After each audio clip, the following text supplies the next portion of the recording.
एक शहर में पंकज अपनी पत्नी उमा और बेटे तुषार के साथ रहता था। उनके साथ उसकी बूढ़ी माँ शीला भी रहती थी। शीला बहुत बूढ़ी थी। बुढ़ापे के मारे वो ढंग से चल फिर भी नहीं सकती थी। लाठी लेकर चलना पड़ता था उन्हें। ओ बहू, जरा इधर तो आ। हाँ माँ जी, क्या बात है? कुछ बताना चाहती हो मुझे? हाँ, वो आज मेरा मन मालपुए खाने को बहुत कर रहा है। जरा बना कर खिला दो। इस बुढ़िया को बढ़िया बढ़िया खिलाकर मैं तो थक गई हूँ, पर इनके मुंह से खजाना बताना नहीं निकलता। मुझे पता है बहू, तू क्या सोच रही है। तू खजाने के बारे में सोच रही है ना? हाँ हाँ माँ जी, बताओ ना, मैं तो तुम्हारी बहू हूँ ना। देखो मैं तुम्हारी कितनी सेवा करती हूँ। तभी नहीं बताती मैं तुम्हें खजाने के बारे में। जिस दिन मैंने तुम्हें खजाने के बारे में बता दिया, उस दिन से तुम मेरे खाना पीना सेवा सब बंद कर दोगे। उमा गुस्से में किचन में चली जाती है और शीला के लिए मालपुए बनाने लग जाती है। माँ की बातों का बुरा मत माना करो, तुम बहुत बूढ़ी हो गई हैं, इसलिए बुढ़ापे में कुछ भी बोल देती हैं। देखो पंकज, ये माँ ना बहुत ज्यादा बोलने लगी है। मुझे तो ऐसा लगता है ये 100 साल नहीं 200 साल तक जिएंगी, तब तक तो हम मर भी जाएंगे। फिर भी हमें खजाने के बारे में कुछ नहीं बताते। ओहो, क्यों परेशान हो रही हो? तुम बस माँ की सेवा करती रहो, मेवा तुम्हें मिल ही जाएगा। ऐसे ही कई साल बीत जाते हैं। अब तुषार बड़ा हो चुका था, उसकी शादी हो चुकी थी, माँ बाप अपनी जिंदगी जी चुके थे, वो अब इस दुनिया में नहीं थे। पर तुषार की दादी शीला अभी भी जी रही थी। वो बहुत बूढ़ी हो गई थी, बस बिस्तर में ही लेटी रहती थी। दादी, आपसे खजाने के बारे में पूछते पूछते माँ पिताजी दोनों चल बसे, पर आपने उन्हें कुछ नहीं बताया। तूने सही कहा, मैंने उन दोनों को बहुत परेशान किया। हे भगवान, मुझे क्यों नहीं उठा लिया। पर अब नहीं, मैं अब सब बता दूंगी कि खजाना कहाँ है, क्योंकि मेरा वक्त अब पूरा हो गया है। ये सुनते ही तुषार और सुषमा बहुत खुश होने लगते हैं। दादी, फिर चुप क्यों हो? जल्दी बताओ। वो जो है ना मेरा गा। इतना कहते ही तुषार की दादी अपना दम तोड़ देती है। वो मर चुकी थी। दादी चुप क्यों हो गई? बोलो ना आगे, क्या मेरा? सुषमा, दादी अब कभी नहीं बोलेंगी, क्योंकि वो मर चुकी हैं और मरते मरते अपने साथ खजाने का राज भी ले गईं। अरे, मरने से पहले खजाना कहाँ है ये तो बता जाती। दोनों मिलकर दादी का अंतिम संस्कार कर देते हैं। दादी चली गईं, खजाना भी ले गईं।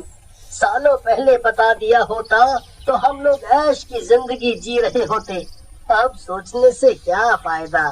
सुनो जी, मैंने अपनी सहेली से सुना है कि हम मरे हुए लोगों से भी बात कर सकते हैं। क्यों ना हम भी दादी की आत्मा से बात करें? वो जरूर हमें खजाने के बारे में बताएंगी। ये सब बकवास है। पढ़ी लिखी होकर तुम कैसी बातें कर रही हो? एक बार पूछने में क्या जाता है। सुषमा अगले दिन अपनी सहेली से पूछ लेती है तो उसकी सहेली किसी तांत्रिक बाबा के बारे में बताती है जो मरे हुए लोगों की आत्माओं से बात कराता है। तुषार और सुषमा दोनों उस बाबा के पास जाते हैं। बाबा, हमारी मदद करो, हमारी अपनी दादी की आत्मा से एक बार बात करवा दीजिए। दादी की कुछ अधूरी इच्छाएं थी, हमें वो पूरी करनी है। ठीक है बेटी, कराते हैं बात। बाबा अपनी पोटली से एक छोटी सी बोतल निकालता है और सुषमा को देते हुए, इस बोतल में जादुई पानी है। पहले तुम दादी को पुकारना और इस बोतल से थोड़ा पानी निकालकर उस जगह छिड़कना जहाँ तुम उसे देखना चाहती हो। तुम्हारी दादी की आत्मा तुम्हारे सामने होगी। ठीक है बाबा। फिर दोनों अपने घर आ जाते हैं। घर पहुँचते ही सुषमा पहले दादी को पुकारती है और बोतल से थोड़ा पानी निकाल कर सामने छिड़क देती है। तभी उनके सामने दादी की आत्मा तो नहीं, दादी चुड़ैल बनकर सामने खड़ी होती है। तुमने मुझे क्यों बुलाया? दादी, तुम मरने से पहले कुछ बताने वाली थी। खजाने के बारे में। कहाँ है खजाना? बता दो। तुम अपने पोते को नहीं बताओगी? हाँ हाँ बताती हूँ। पहले थोड़ी खुली हवा में सांस तो ले लो। हमारे पास इतना समय नहीं है दादी, जल्दी बता दो खजाना कहाँ है। तुम्हें वापस भी भेजना है हमें, जहाँ से तुम आई हो वहाँ। वापस? मैं वापस नहीं जाने वाली। और रही खजाने की बात, वो मैं बाद में बताऊंगी। अभी थोड़ा बाहर घूम आऊं। फिर दादी बनी चुड़ैल बाहर चली जाती है। सुषमा, दादी की आत्मा को बुलाना था, पर ये तो चुड़ैल है। इन्हें यहाँ बुलाकर कहीं हमने कोई गलती तो नहीं कर दी। तभी बाहर से जोर जोर से लोगों के चिल्लाने की आवाज आती है। चुड़ैल चुड़ैल भागो, अपनी जान बचाओ सब, अरे यहाँ चुड़ैल है। तुमने बिल्कुल सही कहा तुषार, ये तो खुलेआम दुनिया में घूम रही है। अब क्या करें, कहीं ये दादी किसी को कोई नुकसान न पहुंचाए। रात हो जाती है। सुषमा और तुषार दोनों गहरी नींद में सोए होते हैं। आधी रात का वक्त था। तभी दो चोर उनके घर में घुस जाते हैं और इधर उधर ढूंढने लगते हैं। जल्दी जल्दी ढूंढ तो रहा हूँ, कहाँ है? पूरा घर छान मारा पर कहीं नहीं दिखा। कोशिश करते रहो, जल्दी करो बस, अगर किसी ने देख लिया ना तो बड़ी मार पड़ेगी। हाँ। तभी वहाँ चुड़ैल दादी आ जाती है। क्या ढूंढ रहे हो यहाँ? चुड़ैल, भागो भागो यहाँ से। पहले बताओ, तुम यहाँ क्या चोरी करने आए थे? नहीं बताया तो मैं तुम्हें खा जाऊंगी अभी। वो हमने सुना था कि इस घर में खजाना छुपा है, तो हम वही चोरी करने आए थे। खजाना? अभी देती हूँ खजाना तुम्हें, ये लो। खजाने की पूछते पूछते माँ पिताजी भी भगवान को प्यारे हो गए, पर तुमने कभी उन्हें कुछ नहीं बताया। अभी मुझे बहुत नींद आ रही है, मैं चली सोने, सुबह बात करते हैं। जोर जोर से खर्राटे लेकर चुड़ैल सो जाती है। ये दादी ने तो बड़ा ही दुखी कर दिया है। ये अभी भी इतनी आसानी से कुछ नहीं बताएंगी, हमें ही कुछ करना पड़ेगा। अब हम क्या कर सकते हैं? तुमने बताया था ना एक बार कि दादी कभी गांव में भी रहा करती थी, बस हमें वहीं जाकर पता चलेगा। दोनों चुपचाप दादी के गांव में जाते हैं और लोगों से पूछना शुरू कर देते हैं, पर वहाँ किसी को कुछ भी नहीं पता था दादी के बारे में। यहाँ आकर भी कोई फायदा नहीं हुआ।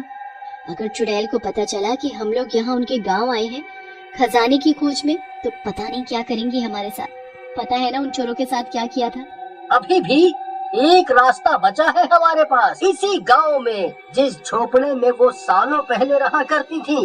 दादाजी के मरने के बाद दादी बिल्कुल अकेली पड़ गई थी, इसलिए पिताजी ने दादी को शहर अपने पास बुला लिया था। जरूर हमें वहाँ कुछ पता चलेगा। दोनों दादी के झोपड़े के पास पहुँचते हैं। झोपड़े की हालत बहुत बुरी थी, वहाँ पैर रखने की जगह भी नहीं थी। ओहो सुषमा, इस झोपड़े की हालत तो बहुत बुरी है। दादी कैसे रहती होंगी यहाँ? वो सब छोड़ो और जल्दी से खजाना ढूंढो। वहाँ चुड़ैल को पता चल जाता है। अच्छा जी, तो ये बात है, अब मुझे भी वहाँ जाना ही पड़ेगा। चुड़ैल भी गांव में पहुँच जाती है। तुम दोनों आखिरकार यहाँ आ ही गए। दादी वो हम यहाँ ऐसे ही आए थे। दादी, तुम यहाँ कैसे रहती थी? इस हालत में भी तुमने पिताजी को कैसे पढ़ने के लिए शहर भेजा होगा? तुम्हारे पास अगर खजाना था तो तुमने कभी अपना झोपड़ा ठीक क्यों नहीं कराया? तुमने सही कहा, जब मैं यहाँ तुम्हारे दादाजी के साथ रहती थी तब हमारे पास कुछ नहीं था। बस एक छोटी सी जमीन थी जिस पर तुम्हारे दादाजी खेती किया करते थे, उसी से हमारा घर चलता था।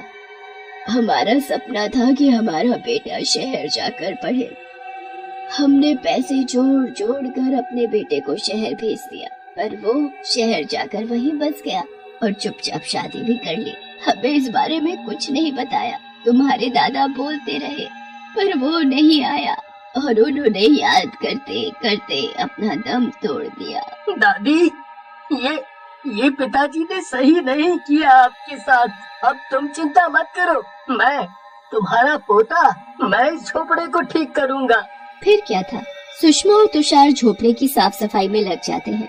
सफाई करते करते उन्हें वहाँ एक पुराना सा बॉक्स मिलता है। दादी देखो, ये क्या है? ये तुम्हारे लिए ही है, इसे खोल कर देखो। दोनों बॉक्स को खोलते हैं तो उनकी आंखें फटी की फटी रह जाती हैं, क्योंकि उसमें खजाना था। ये वही खजाना है जिसके बारे में तुम पूछा करते थे, और अब ये तुम्हारा है। आज तुम्हारे पिताजी यहाँ आते तो ये उनका होता, पर उनकी किस्मत में खजाना नहीं था। अब मेरा भी सपना पूरा हुआ, इस झोपड़े को घर बनाने का, जो तुम दोनों ने पूरा किया। चुड़ैल दादी इतना कहकर गायब हो गई।